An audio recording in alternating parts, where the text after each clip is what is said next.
Red alert on the Atlantic. Carrier Strike Group 8, a heavily armed naval formation headed by an aircraft carrier, is out on the Atlantic to rehearse a real-case scenario. The purpose of the 4-week maneuver is to practice the tactical interplay between the warships prior to engaging in combat. 3 nations are involved. Any mission, anytime, anywhere, we're ready to go. The centerpiece of the group is its flagship, the carrier Harry S. Truman, a 1,093 feet long floating small town with a military airport. With 5,600 personnel on board, the Truman can accommodate 49 jet fighters. During the exercise, its crew will handle several thousand takeoffs and landings.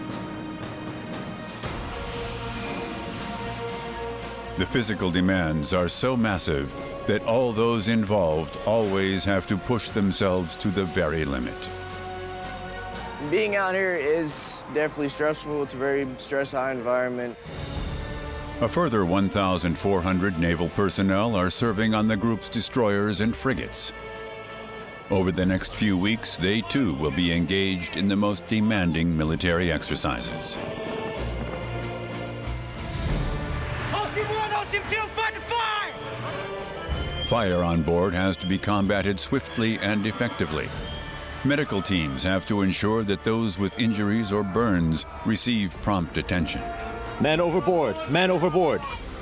And anyone going overboard into the cold waters of the Atlantic has to be rescued with all haste. Far away from the mainland, the warships will fire thousands of rounds of ammunition and launch dozens of rockets. Attacks will be controlled tactically from the group's operation centers. Stress in a confined space in the tough daily routine of life in the Navy. Warn unidentified approaching aircraft in order to indicate our capacity for action and that of the force. Commander, over and out. To defend peace on the world's oceans, that is the reason why 7,000 sailors, soldiers, and pilots are prepared to endure 4 weeks of torture on the high seas. 4 weeks that will see them grow together to form a powerful carrier group.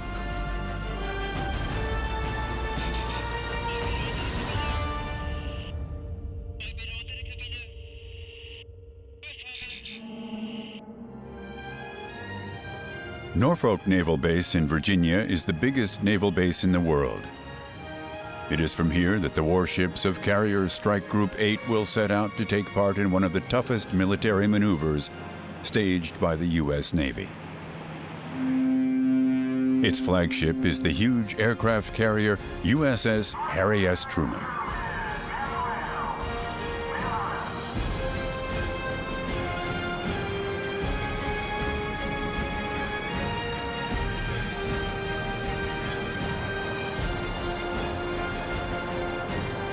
Special tugs are needed to maneuver the 95,000-ton Colossus through the port area. The carrier will then head straight into its area of operation, the Atlantic. The crews of 5 other warships and a hunter submarine have also said goodbye to their families. Among them, the crew of the frigate Hessen, a German special ship that is a newcomer to the carrier group. The 20,000 horsepower tugs also helped the Hessen to reach the open sea. Out on the ocean, each of the 7 units takes up its tactical position for the forthcoming Comp2X maneuver. The group must pass this comprehensive battle training exercise. Only then will it be regarded as combat ready. The focus of every operation by Carrier Strike Group 8 is the USS Harry S. Truman, a Nimitz-class American aircraft carrier. 1,093 feet long and 250 feet wide, this floating military airbase is one of the biggest ships of its kind. The Truman is protected by 5 other warships and a hunter submarine. They include 2 high-tech destroyers, the Arleigh Burke and the Jason Dunham. Both vessels are equipped with state-of-the-art electronic weapons systems. Ultra-sensitive radar and sonar systems detect attackers and transmit their coordinates to the ship's missile launchers. An American cruiser, the USS Normandy, serves the carrier as a floating missile screen.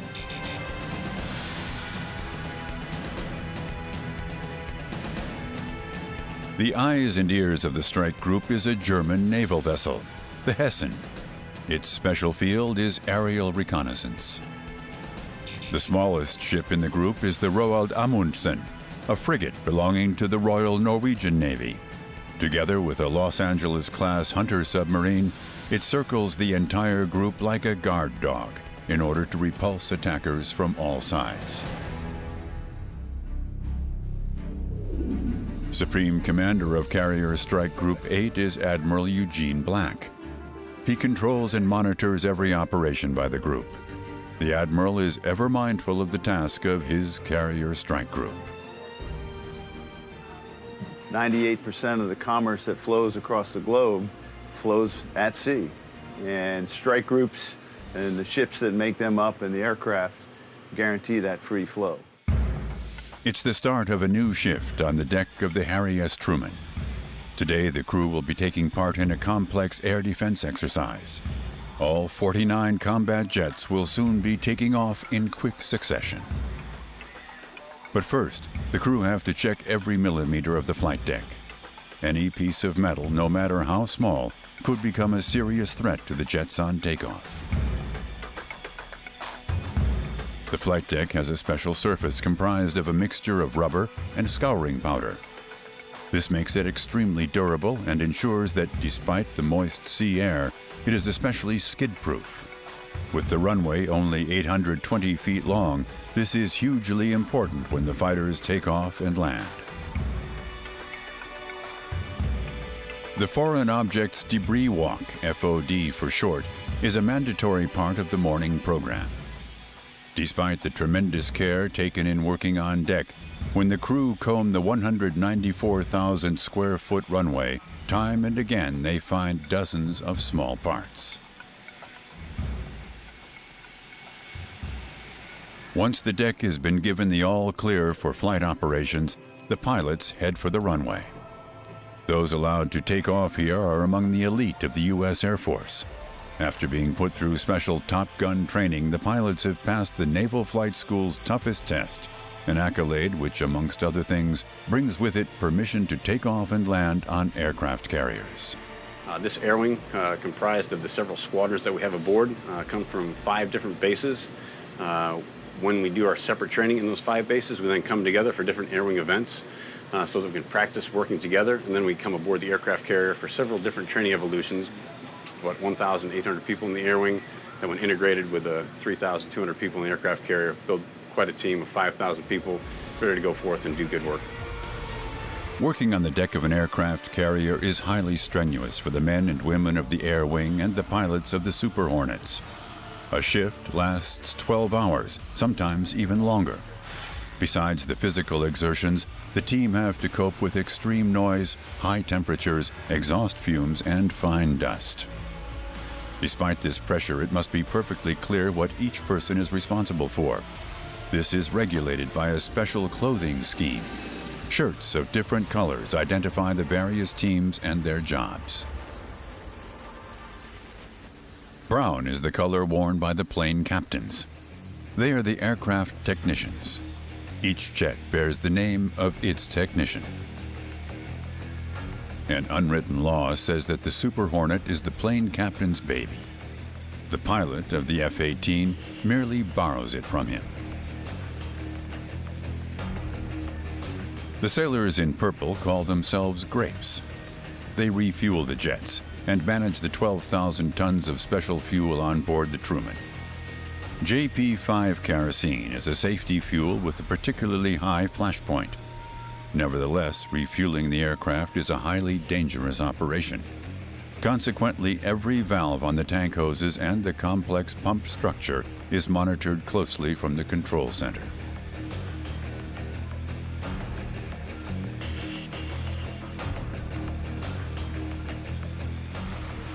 Constant tests on fuel quality ensure there is no contamination, provide additional protection from possible explosions, and guarantee maximum performance from the jets. The Truman carries fuel supplies for exactly 1 week. Then the carrier's kerosene store has to be replenished. Red identifies the weapons officers, known in the Navy as ordnance men. The aircraft carrier is equipped with guided missiles, bombs, and machine guns. Handling this explosive freight calls for total concentration. Consequently, no one, apart from the specially trained officers, is allowed to even touch the armaments.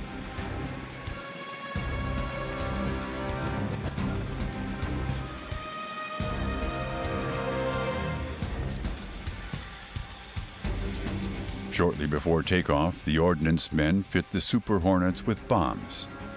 The jets are the carrier's main weapon.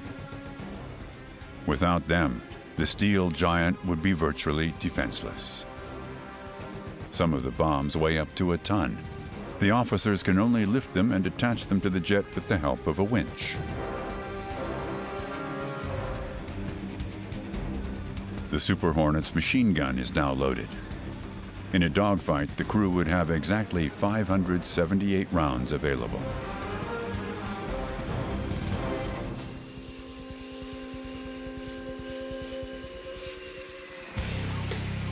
The jets are now combat ready.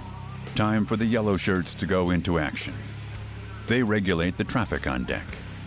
With tow bar tractors, they pull the 15-ton fighter aircraft out of their parking spaces. Using hand signals, they then guide the pilots to their various takeoff positions.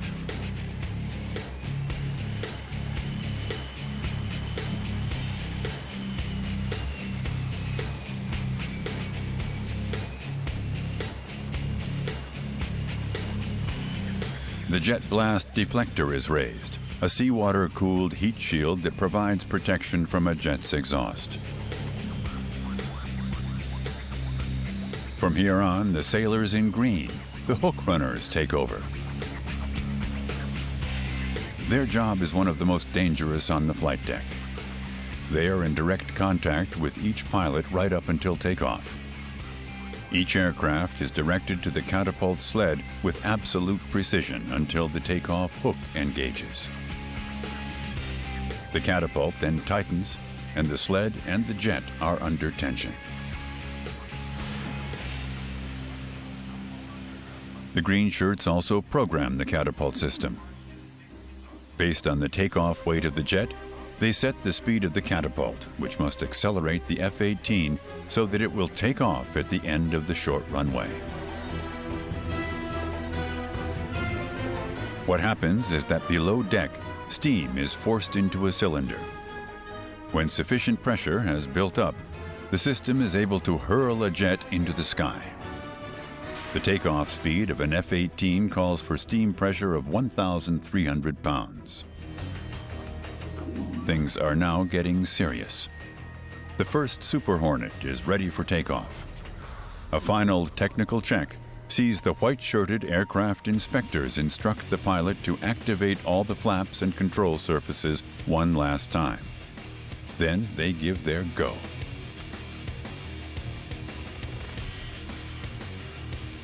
The rest of the crew also give the thumbs up, and 2 seconds later, the first jet is airborne. The huge acceleration exerts a force of 3 Gs on the pilot, 3 times more than with top acceleration in a Formula One racing car. After 660 feet, the pilot has reached the takeoff speed of 155 miles per hour. The jet blast deflector is then immediately lowered to clear the way for the next F-18. The catapult sled moves back to its starting position. In all, there are 4 jet catapults on the deck of the Truman. Before each takeoff, the catapult crew checks to make sure they're free of dirt. Then the sign is given that the catapult system has been correctly set, and the green shirts direct the pilot to the catapult sled. The jet blast deflector protects the crew from the 2,300 degree Fahrenheit exhaust gas stream generated when the F-18 takes off. Another young pilot leaves the carrier at top speed. The chance to fly off the aircraft carrier with these young men and women, average age probably about 19 and a half, getting us airborne, launching off the carrier.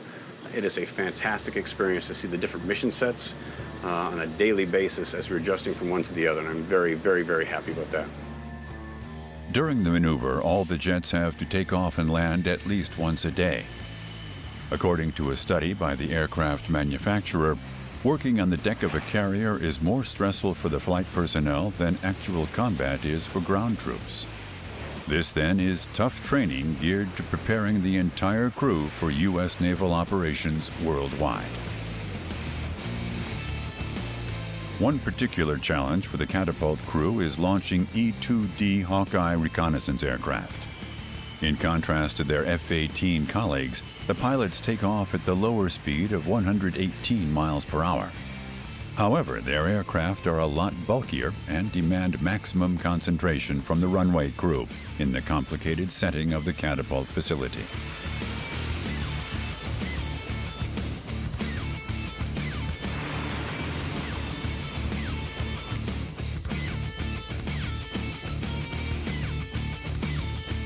But the well-coordinated teams on the deck of the Truman also master this challenge.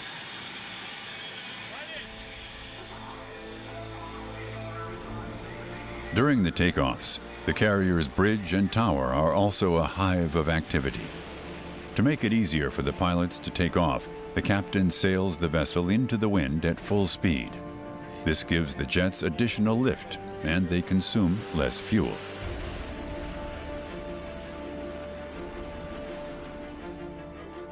Known as a Ouija board, this is an air traffic control system that has been used on aircraft carriers since the Second World War. True to scale, it shows the 194,000 square foot flight deck of the Truman along with all the fighter aircraft. The flight crew are thus able to portray all the jet's movements on deck at all times. The board purposely has an analogical structure so that air traffic can be maintained even in the case of power failure.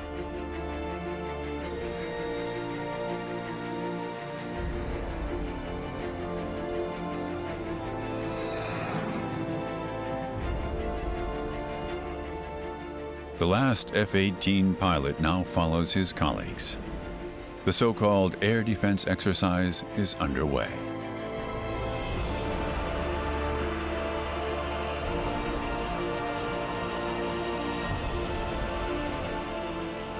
And for a short while, the deck crews on the Truman can take a breather.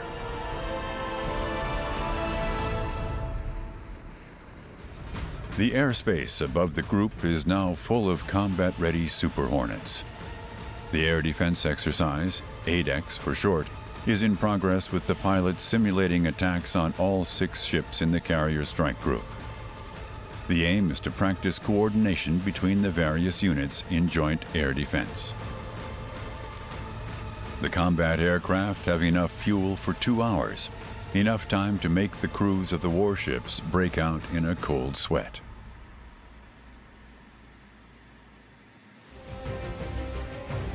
In order not to present an easy target, the floating war machines spread out, leaving their formation around the Truman at full speed. Only the 2 Arleigh Burke-class destroyers remain close to the carrier to protect its flanks. With their 127mm cannon, they can hit targets up to 15 miles away.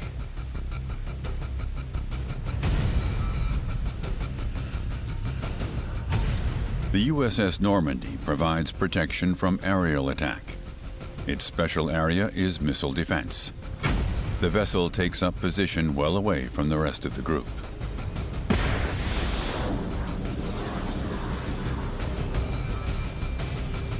The KNM Roald Amundsen is specially designed to hunt enemy submarines. Its high-tech sonar system enables the Norwegian frigate to monitor what is happening below the surface.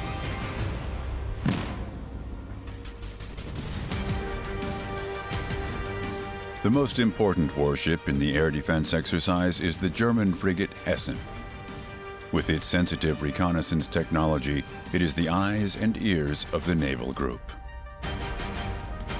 The Operations Center receives all the information on the ADEX maneuver.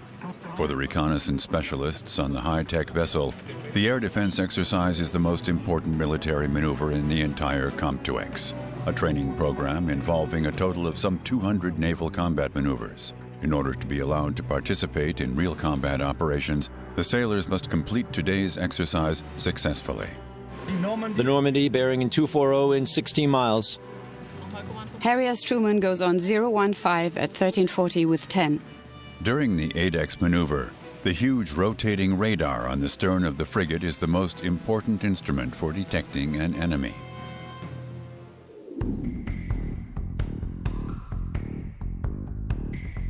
Costing around $15 million, the SMART-L radar system is currently the most expensive but also most modern radar system in the world. It spans a hemispherical dome over the group with a radius of 250 miles. In addition to marine targets and jamming transmitters, the SMART-L can detect, determine, and pursue up to 1,000 aerial targets simultaneously. No sooner has the maneuver begun than the radar picks up echo signals from fighter bombers, the Super Hornets from the Truman, which are supposed to simulate the enemy. The SMART-L system immediately passes on the data to the operations center on board the Hessen. The jets are under the command of the fighter control officers on board the German frigate. These Air Force officers assume the tactical coordination for up to 10 Super Hornets, guide them as close as possible to the enemy, and give the order to open fire. We take control over these aircraft via radio and are authorized to issue orders and send them to a CAP, Combat Air Patrol Station. That is a predefined point where they fulfill their mission and from which they can then be used for further tasks. In the Operations Center, the radar and sonar data from the entire strike group are collated. The officers obtain a comprehensive picture of the situation on and below the surface. The display gives the group an immediate overview of danger situations at all times.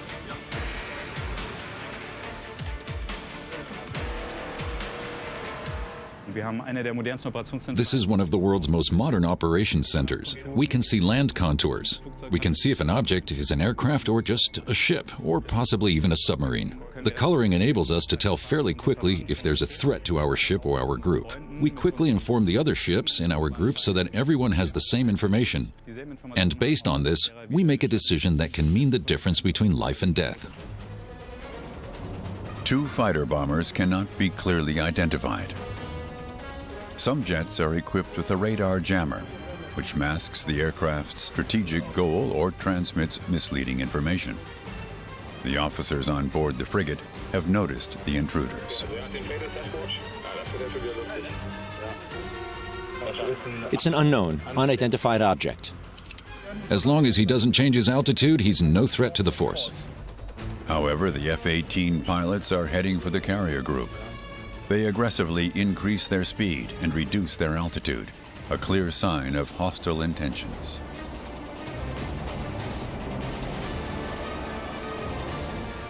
Warning, reading on both contacts in the north.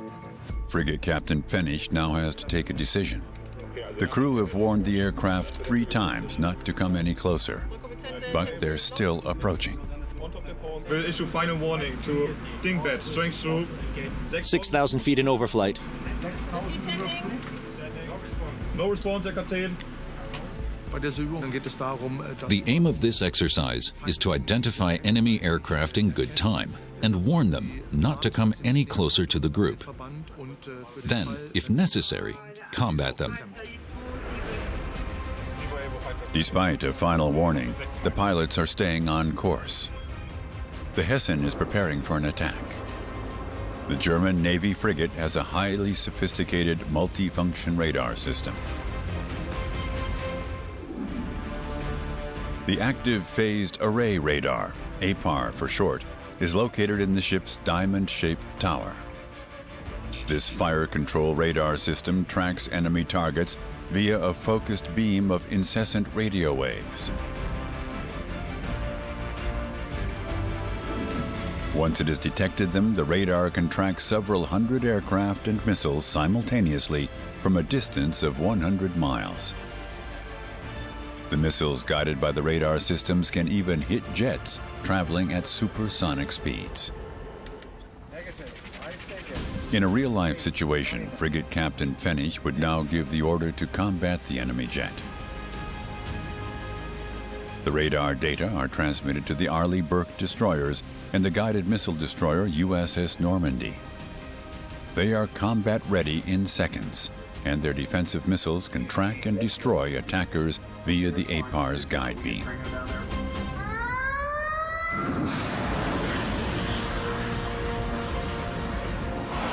The destroyer's vertical launch system can fire a wide range of missiles. What they all have in common is that they hit their targets with a probability of 95%.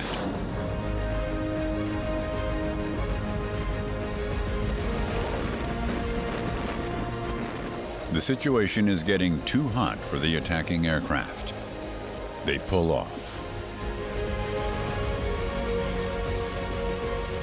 The training exercises in the Atlantic are most realistic. One major element is the communication between the members of the group, who represent 3 countries. 1AW, 2 ASUF, 3 ASW, Commander. It's about warning unidentified approaching aircraft in order to indicate as quickly as possible our capacity for action and that of the force. Commander, over and out. In combat situations, misunderstandings can prove fatal. So on the air defense exercise, the units rehearse every detail. The procedures and rules have to be learned precisely to rule out any communication errors. No problem. Unfortunately, we have bad comms on this net, but I hope that we could deconflict everything with the Papa Lima Lima and the helicopter arrival of your call sign to my ship. Commander Pfennig is not happy with the communication within the group during the ADEX. In a real combat situation, everything must function flawlessly. So he wants the exercise repeated, and that means a night shift for the entire Carrier Strike Group 8. In the meantime, it is pitch black on the flight deck of the Harry S. Truman. Takeoffs and landings are a huge challenge for the deck crews and the F-18 flying aces even in daylight. Now they need to have literally blind faith in one another because visual contact is no longer possible. In the dark, it is hard for the pilots to tell whether someone is wearing a yellow shirt or a green one. So the various teams on deck now use signal lamps. They shine in different colors and guide the pilots to the runway. Then the first F-18 takes off into the night sky.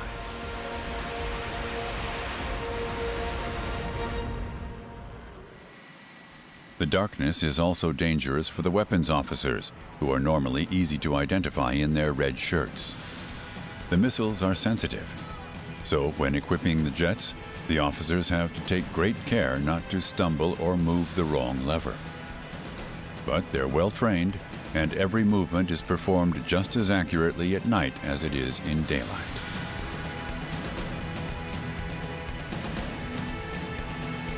The last Super Hornet is ready to repeat the ADEX maneuver and takes off into the night sky.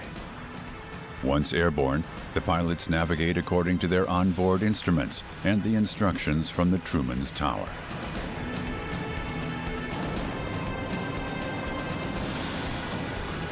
Landings on a carrier in the dark are complicated, but thanks to the constant training, the crews on deck are well prepared.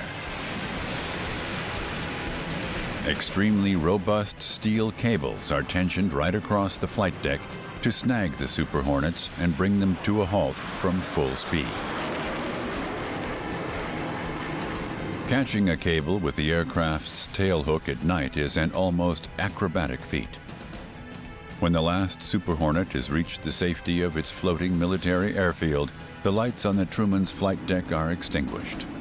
But the day's work is by no means over. For safety reasons, most of the $70 million combat aircraft spend the night in the carrier's hangar.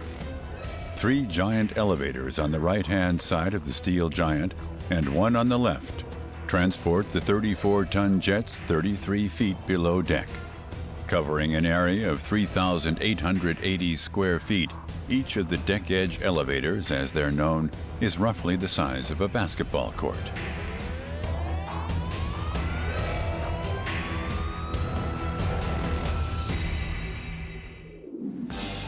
The hangar itself is 3 decks high, about 25 feet, and consists of 4 sections which can be separated by bulkheads. On an area of 73,200 square feet, there's room here for 36 aircraft. Because of the cleverly devised shift system for the 5,600 men and women on board the Truman, there's always life on the Ocean Giant. When working on deck has been completed, the aircraft are serviced and cleaned in the hangar. The salty sea air is poison for the F-18's outer skin and its electronic systems. The mechanics meticulously check every inch of the aircraft. The landing gear has to shoulder the heaviest burden. Even though it has been specially reinforced, the impact of landing at full speed and the force of a catapult launch put enormous pressure on the undercarriage.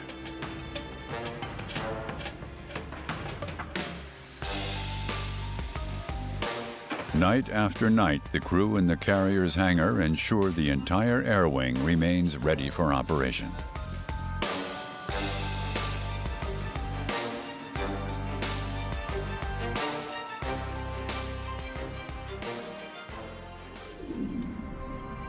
A few hundred nautical miles from the coast of Florida, the Truman is now heading south.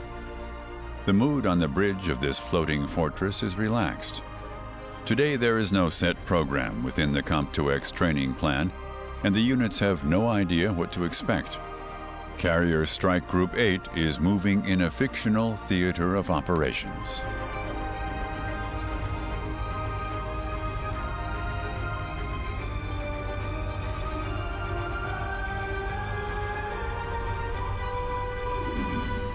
A foil has been placed over the actual sea chart, which projects a virtual war zone onto the ocean. In this case, the maneuver map resembles the Middle East. The 7 units are now heading for a 100-mile-long channel. The combat group still has no idea what awaits it. This artificial waterway is intended to represent the border between 2 continents.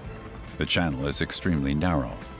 So the warships in the carrier group have to abandon their strategic formation and negotiate the narrow passage one behind the other, a maximum distance of 1,100 yards apart. That small gap is dangerous, but the strike group has to sail so closely together in order to reach the open sea again as fast as possible. But at a full speed of 25 knots, the risk of a collision is always imminent.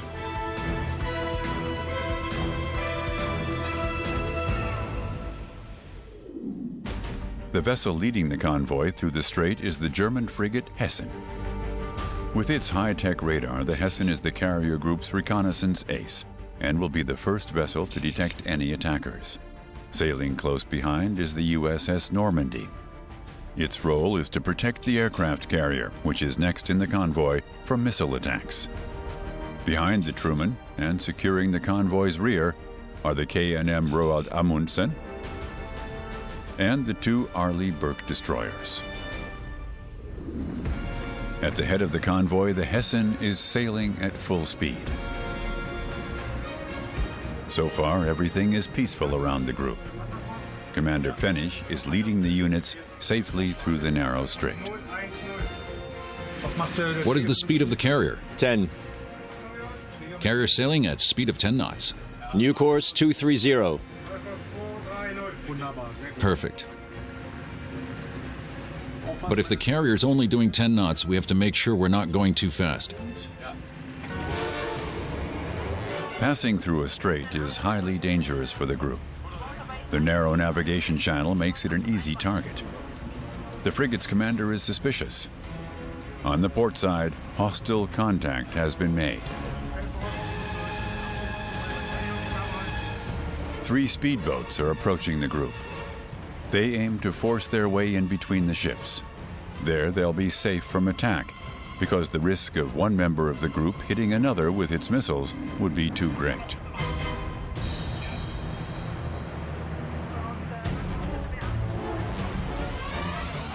The crew of the Hessen have to act immediately. The frigate's light naval gun is aimed at the attackers, and the team open fire. Caution fire. Each tap simulates a round from the light naval gun. Weapons must not actually be fired during the maneuver. 2 of the speedboats have got through. They cross the convoy and appear to be escaping. To make sure they don't attack again, the captain requests aerial support from the Truman. 2 MH-60 Seahawk helicopters take off from the carrier and head for the speedboats. These multi-mission helicopters can pursue attackers for hours at a maximum speed of 170 miles per hour. If threatened, they can climb to around 10,000 feet. The enemy boats have finally been put to flight.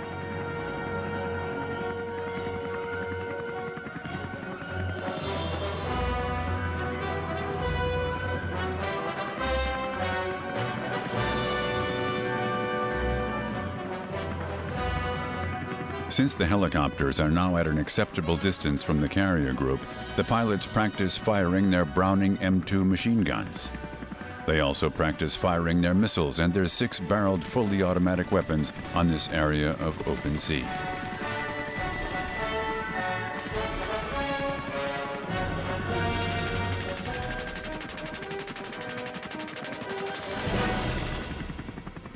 On the fictional sea chart, the end of the strait is in view. The strike group wants to leave the danger zone as fast as possible and return to the open sea. The Hessen sets the speed, and the other members of the strike group follow her. As soon as they have left the virtual channel, all the units in the group return to their tactical positions around the carrier. The Hessen now heads for the Truman's flank.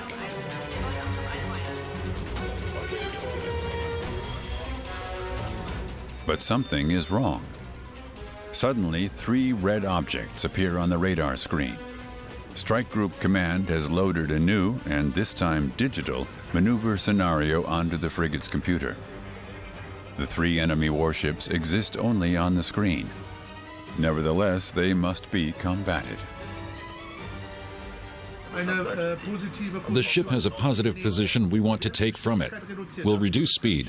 That will make the warship an overtaker, and it will have to take evasive action. It's the only chance we have of forcing our way between the warship and the carrier. New course 090. With this new course, the Hessen is trying to block the attackers' path to the carrier. But the warships are proving provocative and refuse to give way. They want confrontation. A conflict is inevitable. Crew to combat stations to protect valuable unit Harry S. Truman and repulse all threats. The situation is now serious. The crew don their safety clothing. In the operations center, they are ready for action. All the crew are at battle stations. The situation is assessed by the captain of the frigate. He considers the best defense strategy and issues instructions to the crew. With every contact with the enemy, there is an internal and an external battle. For the outer battle, direct defense, the crew aim the ram launcher and the ship's cannon at the enemy vessel. The internal battle involves all the activities on board the frigate. The officers' mess, for example, is turned into a hospital.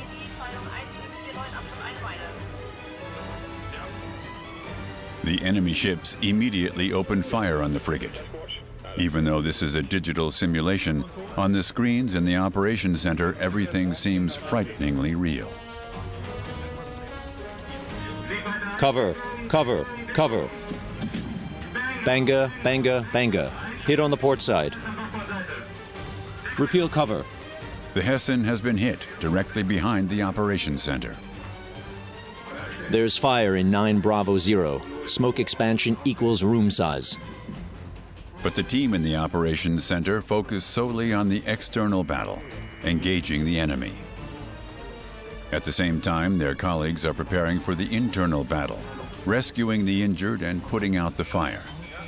The enemy missile has destroyed the frigate's main weapons.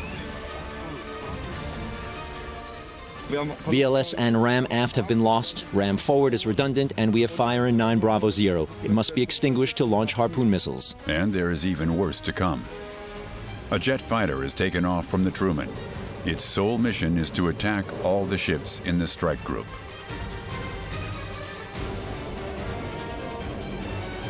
On board the Hessen, the next alert level has been declared. The officers have spotted the jet on the screen. It is heading low and fast for the frigate. Another impact can no longer be prevented.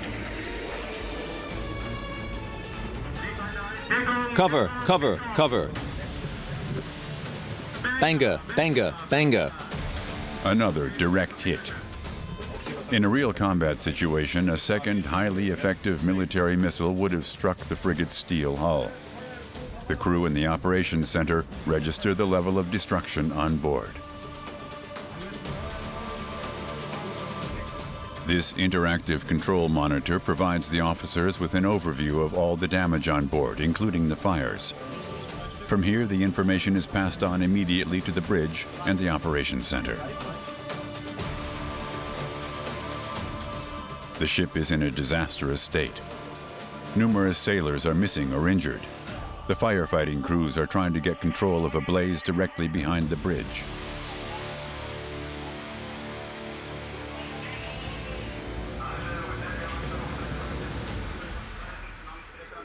Fire is the greatest threat to a warship. With fuel, weapons, and bombs on board, a carrier in particular is a floating powder keg. So the crew of the Truman has to undergo some tough training. Together, everyone achieves more. The huge bulkheads in the Truman's hangar are closed in the attempt to stop the fire spreading. Dozens of firefighting crews are taking part in this exercise so that in a real emergency they will function perfectly together.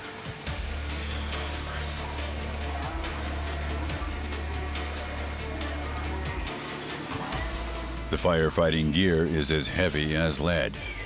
To make sure it fits correctly, it has to be put on with help, even in the most extreme situations. It's the only way to ensure that crew members are optimally protected from the extreme heat. The fire chiefs practice every step with the firefighting crews until they become second nature. In dense smoke, team members can quickly lose their bearings, so it is vital to maintain contact with the person next to you.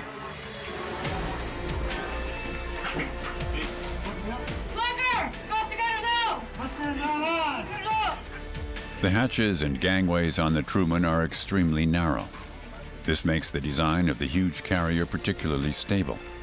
But it presents an enormous challenge to the firefighters with their bulky equipment. Opening doors is particularly dangerous because of the threat of flashover, an explosion of flammable gases which sends a gigantic jet of flame shooting out of the room. Fire often results in injured sailors needing help as fast as possible. Burns are among the most lethal injuries, so every crew member must be able to treat them swiftly and sterilely.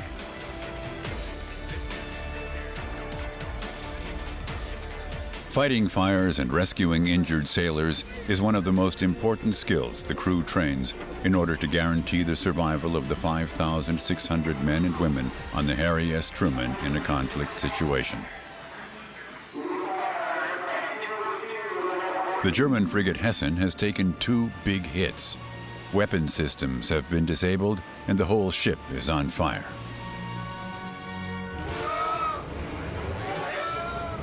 In 9 Bravo 0, the rescue team find 3 seriously injured personnel. Getting them to safety takes top priority. The fire victims are removed through a lock into a smoke-free room. Paramedics provide first aid and assess the seriousness of the injuries. Please help! Help me!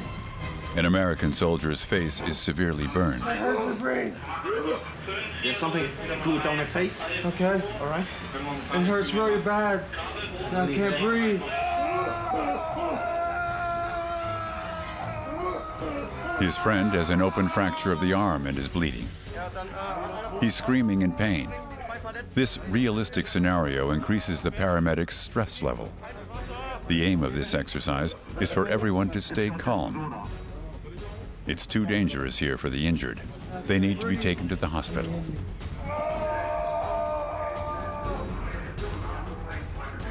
Carrying a wounded person through the narrow gangways is a feat of strength by the two men.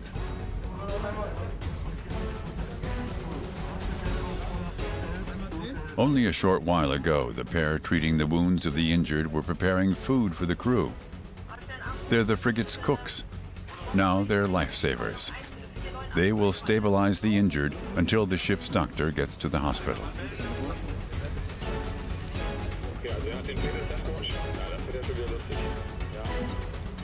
The ship's first officer records where the injured are located on board. His information on the internal combat situation is passed on to the control room and the operations center. Officers there can then see all the emergency situations and allocate rescue teams in an optimum way. All 3 injured personnel in the OHBR have been rescued. There is no need to fly out the worst case, the man with the lower arm fracture. Over the last few hours, the 255 men and women on board the Hessen have experienced a total state of emergency. But the crew of the frigate have mastered the situation.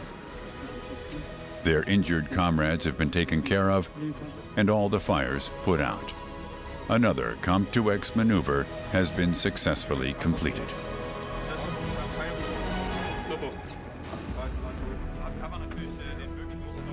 Commander Pfennig leaves the operations center. A Seahawk helicopter is about to land on the Hessen.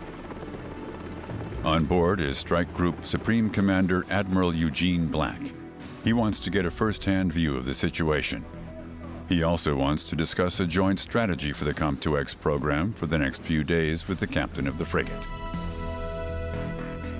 In the control room, the two men analyze the effects of the internal battle during the maneuver. In actual combat, the group leader must be able to rely totally on the units in his carrier strike force. I was so impressed.